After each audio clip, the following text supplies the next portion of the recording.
Tsarfati. I tried earlier.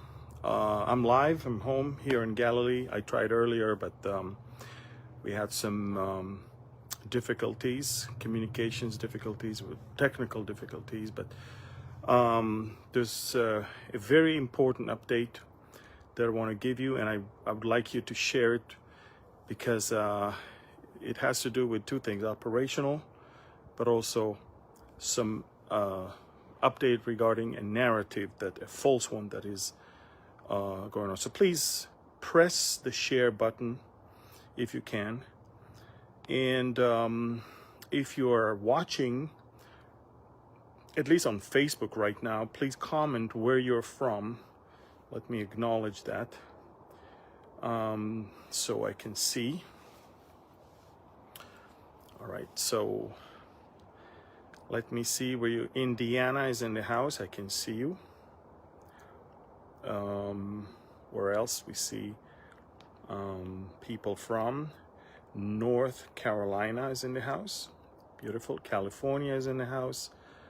I see people from Thailand, from India. New Jersey is in the house as well. Wonderful. Las Vegas in the house. Nevada. All right. Okay, folks, so please, again, please press the share button right now, because this will make it much more difficult for Meta to somehow suppress this content. All right, so first of all, Israel is on the eve of a major war with Hezbollah in the north. Today, ever since this morning, Hezbollah fired over 100 rockets, actually 100 rockets within a few minutes, towards the Golan and northern Israel. And that is in response to an Israeli strike in the heart of Lebanon, 100 kilometers deep into Lebanon. And let me see if I can hold it. There you go. All right.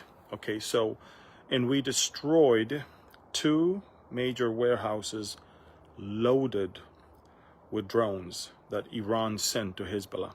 Okay, loaded with drones. So it really hurt them, and once they realized what was attacked and destroyed, they reacted accordingly. Israel, over the past 3 weeks, attacked in Lebanon 3 times than what it did in the last 4 months or 5 months combined. And that tells you everything you need to know about how seriously we're taking this thing in the north right now. I'm pretty sure you cannot hear it right now, but in the last few hours, we tested the sirens, air raid sirens, all across the valley. Okay, let me see if I can take you. Of course, now it's very dark, but I'm sure you can. Let me see if I can stand here. All right, there you go. So over there, it's the Jezreel Valley. We've got the main F-16 air base there, and we've got a lot of Israeli towns and settlements there as well. And we've been testing all the air raid sirens all around. I've been hearing since 6 a.m.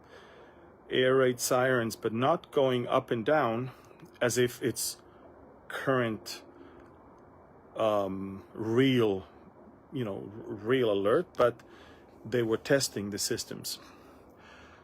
Now, over 400 and, if I'm not mistaken, 450. Well, I wrote all the numbers on Telegram. And by the way, this is, folks, let me tell you something. I feel bad for you if you're relying on Facebook and YouTube only. They are systematically suppressing content. This is why I opened a Telegram channel, and I invite you, I beg you, if you want to know the real deal, that is not suppressed, that is not being shadow banned, please follow me and subscribe to my free Telegram channel. Please do that. Any day now, a war can start with the North. I just heard that all the mayors and the leaders of the Israeli towns and settlements on the border they just told the IDF, you guys, we've been going on with this thing for over 5 months now. If you choose to finally start a war and clean this area from Hezbollah, we will back you up. Don't worry. Just go. Just do it. Finally. So we are in a very sensitive point right now. I know that Arab channels a few days ago, and you could find it on my Telegram, Arab channels reported that March 15 is the date that Israel gave to Hezbollah to either pull back north of the Litani River, or Israel will go to a major military confrontation with them. We're at March 12th right now, so 3 more days to go. We're stepping up our game every day. We attack deeper and deeper in Lebanon, higher and higher quality targets. More and more assets are being destroyed. Hezbollah already lost nearly 300 terrorists. 300 operatives of Hezbollah. That's a lot for this organization. Now, of course, they have thousands, but these are major people. Some of them are major commanders. And over 100,000 South Lebanese left their homes. Some of the towns and villages in southern Lebanon have 70% of their homes and the houses there completely destroyed. There's a huge pressure from within Lebanon on Hezbollah to not escalate this and get to war. And indeed, in fact, opposite, just pull back. Don't let Israel use this as an excuse for war. That's what I mean. That's how they say it. So make no mistake, Iran is pulling the strings, but Iran doesn't want to lose another asset. They lost Hamas. Hamas is almost completely defeated.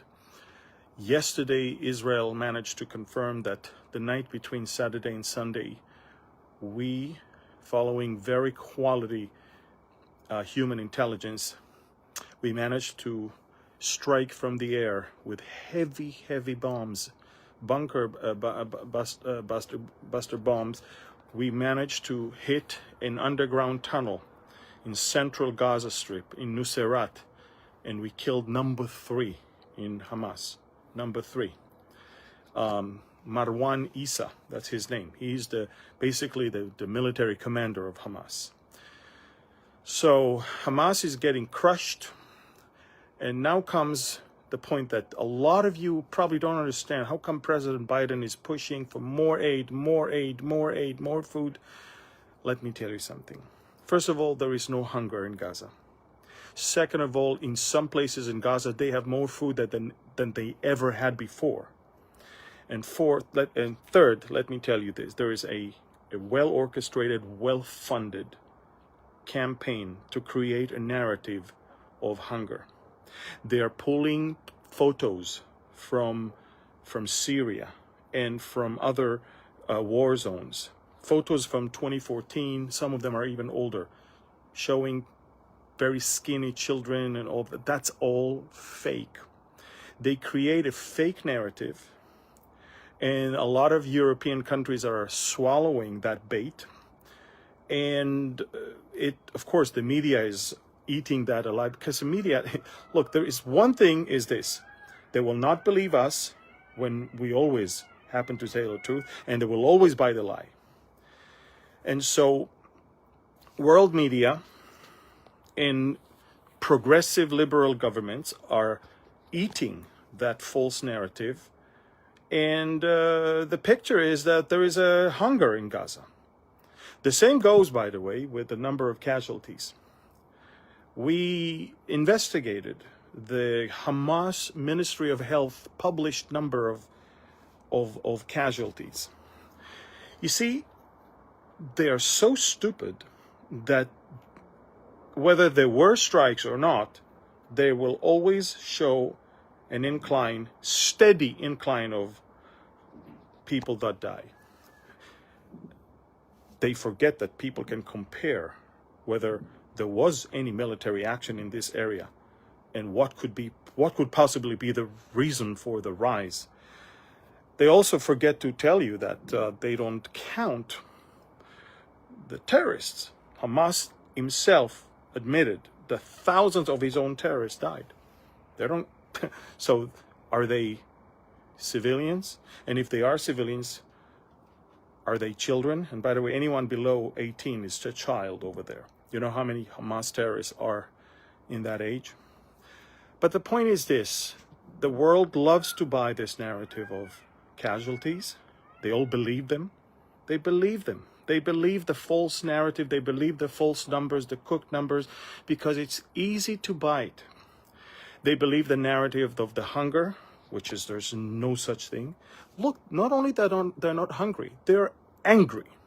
They're angry that the U.S. is sending them Skittles and some pasta bolognese. They said, look, that's not our food. We don't like it. Just send us some flour. We want to bake our own pita bread. Beggars don't choose. They choose. They choose because they're not beggars. They have food. I mean, if you follow me on Telegram, and I sure hope you will see so much food. It's unbelievable. Now, in the northern part of Gaza, there's about 300,000 people still. They're the ones that have less food than the others, and that's because when the trucks are entering from the south, everybody in the south are robbing the trucks and then selling the stuff. So by the time they get to the north, either the truck drivers are dead because they were killed by Palestinians, or the trucks are empty. So folks, what I'm trying to say is this: while all of this going on in Gaza, and Biden is trying to appease his base because he's really not doing well in the election, in the polls, Israel is getting ready now for a major war with Lebanon. So I just want you to know, I'm going to update you around the clock on Telegram. I do not post news on YouTube or Facebook, besides once every few weeks, this type of video. And honestly, the reason why I'm doing this video is to beg you to go to Telegram so I don't even have to do those videos. Please, please, please. Most of the information I will ever give you on things that are going on will be shadow banned or completely restricted on Facebook. On my Instagram account, Meta began to delete followers, to unfollow in one day 3,000. Why? Because I shared things that they didn't like. So this is why Telegram is so important. Nobody does that to you over there. Go to Amir Tsarfati. I think I have 483,000 subscribers there. Subscribe. It's free and it's authentic, on time, and reliable. And I promise you, there's videos, there's photos, and of course tons of commentary that you can get from me. Okay, so folks, again, I wish I could let you hear the testing of the siren systems, air raid sirens, in all across the valley, especially at the Ramat David Air Base, but also elsewhere around. But I want you to know we stepped up our game, and a war with Lebanon is a matter of maybe even days. All right? If you want to stay tuned and updated, follow me on Telegram right now. Telegram, Amir Tsarfati. And don't follow the channels that have a few thousand. These are all fake channels. 483,000 subscribers. That's my channel. Please follow me there and stay tuned. Okay? Thank you. God bless you. And shalom.